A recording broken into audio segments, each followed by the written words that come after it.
একদম। হ্যালো ননো, আমাদের ছোট্ট ঐত্রীকে তার বড়দি দেখতে এসেছে আর সাথে দেখো আরাধ্যার জন্য কত গিফট নিয়ে এসেছে। এগুলো কার? পুকুর না পুকুর মায়ের? হ্যালো বন্ধুরা, welcome back to my another blog. আশা করি তোমরা সকলে খুব খুব ভালো আছো আর আমরাও ভালো আছি। আজ এখান থেকে ব্লগটা শুরু করছি। আমাদের বাড়িতে টাকা ওলে বাবালে সুন্দরী,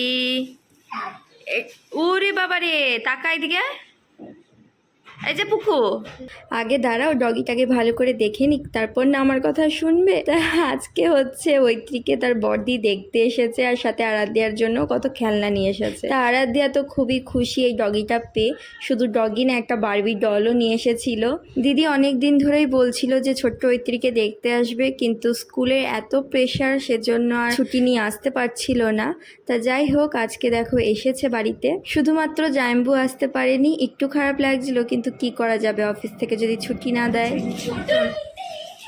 এটা হচ্ছে তোর ওই পুচকিটার। উরি বাবা, এটা বুনু, এটা তোমার। 22 বলেছিস, 22 এনেছি কিন্তু। উরি বাবা, সুন্দর হয়েছে তো, রূপোর পলা। আরে এই দেখো, এই একটা গিফট, কাঁসার বাটি চামচ বড়দির তরফ থেকে। এই দেখো, ইভা ইভা বুনু কি করে? আরে দুষ্টুমি। এই নেল পলিশগুলো কার? পুকুর নাকি পুকুর মায়ের? এই যে নেল পলিশগুলো কার? পুকুর না পুকুর মায়ের? তা ঢুকিয়ে রাখো, গুছিয়ে রাখো। চলো, কোথায় রাখতে হয় বলো, একটা নাও। কোথায় রাখতে হয় চলো। আজ হলো জামাই ষষ্ঠী, তাই বাড়িতে অনেক কিছুই রান্নাবান্নার আয়োজন করা হয়েছে। সাথে আমাদের বাড়িতে আতুর উঠেছে, সেজন্য ছোট্ট করে একটা অনুষ্ঠান হবে। সন্ধেবেলায় ঠাকুরের নাম কীর্তন হবে বাড়িতে। আর যেহেতু মা বাড়িতেই রয়েছে, তাই ছোটোখাটো করে জামাই ষষ্ঠীর আয়োজন করা হয়েছে। কারণ বিয়ের পর গত 6 বছর ধরে আমাদের একবারের জন্যও জামাই ষষ্ঠী হয়নি। প্রত্যেকবার একটা না একটা বাধা বিপদ লেগেই থাকতো। তা এইবার পুজো করতে পারেনি মা, কারণ শ্বশুরবাড়িতে আমাদের জামাই ষষ্ঠীর নিয়ম নেই, কিন্তু বাপের বাড়িতে নিয়ম রয়েছে। তা যেহেতু শ্বশুরবাড়িতে রয়েছে মা, তা সেক্ষেত্রে আর পুজোর আয়োজনটা করলো না, শুধু খাওয়া দাওয়ার আয়োজন করেছে। খাসির মাংস ছিল, এখানে দেখো আমের চাটনি করেছে, শাশুড়ি মাই রান্নাবান্না করেছে সমস্ত, আমরা কেটে কুটে দিয়েছি।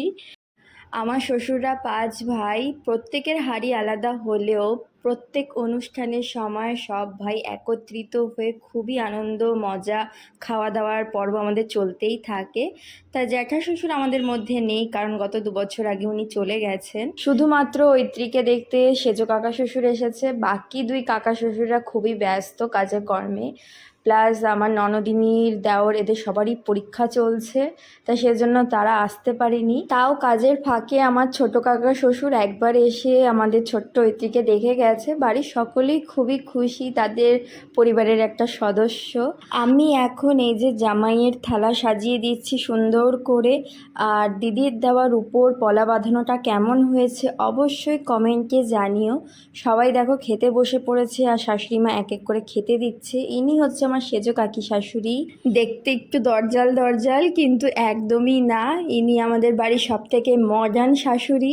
মানে বৌমাকে কি পরাবে আগের থেকে উনি ঠিক করে রেখেছিল। প্রথম যখন বিয়ের পর আমাকে বলতো যে আমি তোকে জিন্স পরাবো। হ্যাঁ, শ্বশুরবাড়ির থেকে আমার জিন্স প্যান্ট পরাটা নিষেধ ছিল, কারণ তখন নতুন বউ। তা এখন সমস্ত কিছুই পরতে দেয়, কোনো কিছু বাধা বারণ নেই। আমার বড় ননদিনী বলতে পারো, আরাধ্যার বড় পিসি ক্যামেরাটা করে দিচ্ছিল, সবাইকে ঘুরিয়ে ঘুরিয়ে দেখাচ্ছিল কি কি রান্না হয়েছে। তোমরা আগে আমার স্বাদের ব্লগে ওকে দেখেছো, সেদিনও আমার খাওয়ার টেবিলটা সুন্দর করে সাজিয়েছিল, আর আজকেও সালাটের থালাটা খুব সুন্দর করে সাজিয়েছিল, যেটা না বললেই নয়।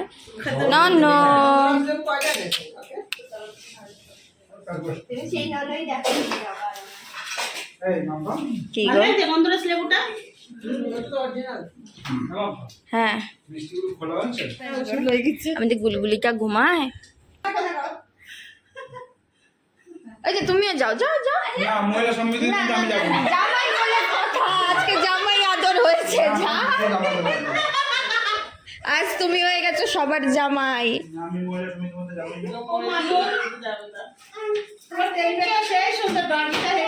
দুপুরবেলায় খাওয়া দাওয়ার পর সবাই মিলে জামাইয়ের সাথে খুবই আর কি মজা করছিল। তা এখন এই যে দিদি চলে এসেছে রান্নাঘরে চা করতে। ও ভীষণ চা লাভার যাকে বলে, মানে সেকেন্ডে সেকেন্ডে ওকে চা খেতে দিতে হয়।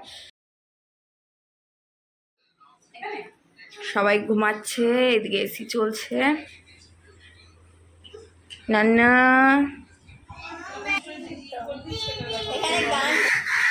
ওরে বাবা, কাকের যুদ্ধ। আজ আমরা ছাদে চলে এসেছি, আর ছাদে আমাদের দুটো বিল্লি বাচ্চা আছে। দাঁড়াও, এই একটা বিল্লি বাচ্চা, ওই একটা ওইখানে উঁকি মারছে। বড় বেশি আর ছোট, এই যে আরে এই একটা। হ্যালো, এদিকে রোদ্দুর। ছাদে এসছে জয়ী আমাদের ড্রাগন ফ্রুটের গাছ দেখতে, তোমাদেরকেও দেখাচ্ছি।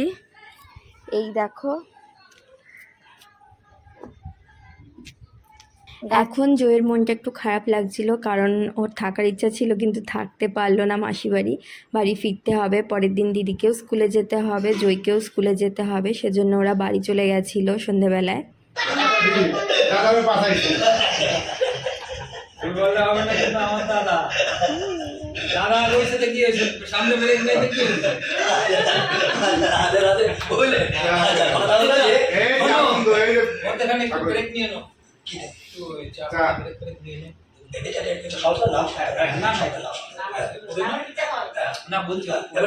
তাহলে কি হলো, এইদিকে কি হলো, তখন আসলো, আমাকে বাঁচিয়ে দিল। তখন বললো, বাবা বললো না, ও বলছে ধরো মা, তোমরা সবাই বৃন্দাবনে চলে যাও, কেমন, তোমরা বৃন্দাকে ভজন সাধন করো, আর আমি পথে চলে, আমি আবার নদীয়ার পথে কি করবো আবার। ঠিক আছে, তাহলে আমরা কি করবো, আমরা এবার নদীয়ার পথে চলে যাই, নদীয়া থেকে বিশ্রাম দিই, কেমন, চলো। নদীয়ার পথে পথে হরি নাম নিয়ে সাথে, নদীয়ার পথে পথে হরি নাম নিয়ে সাথে, চলো মন গৌর দেশে যাবো, আমি হরি নামে পাগল হব, আমি কৃষ্ণ নামে পাগল হব, আমি হরি নামে পাগল হব, আমি কৃষ্ণ নামে পাগল হব। কাটা ভালো বুঝবে, কোন গাইছে। নদীয়ার পথে পথে হরি নাম নিয়ে সাথে, নদীয়ার পথে পথে হরি নাম নিয়ে সাথে, চলো মন গৌর দেশে যাব, আমি হরি নামে পাগল হব, আমি কৃষ্ণ নামে পাগল হব, আমি হরি নামে পাগল হব, আমি কৃষ্ণ নামে পাগল হব। এই নামে মজেছিল রানী মীরাবাই, আর নামে মজেছিল গৌরাঙ্গ গোসাই, আরে এই নামে মজেছিল রানী মীরাবাই, আর নামে মজেছিল গৌরাঙ্গ গোসাই। বোঝাবো আমি কারে, হরিনাম নিয়ে সাথে, বোঝাবো আমি কারে, হরিনাম নিয়ে। পৈতৃ হওয়ার খুশিতে সন্ধেবেলায় ঠাকুরের নাম কীর্তন দিয়েছিল ওর ঠাকুর দাদা। তা আজকের ব্লগটা ভালো লাগলে অবশ্যই একটা লাইক করো, কমেন্ট করো, আর হ্যাঁ বন্ধুরা, সাবস্ক্রাইব করে আমাদের পাশে থেকে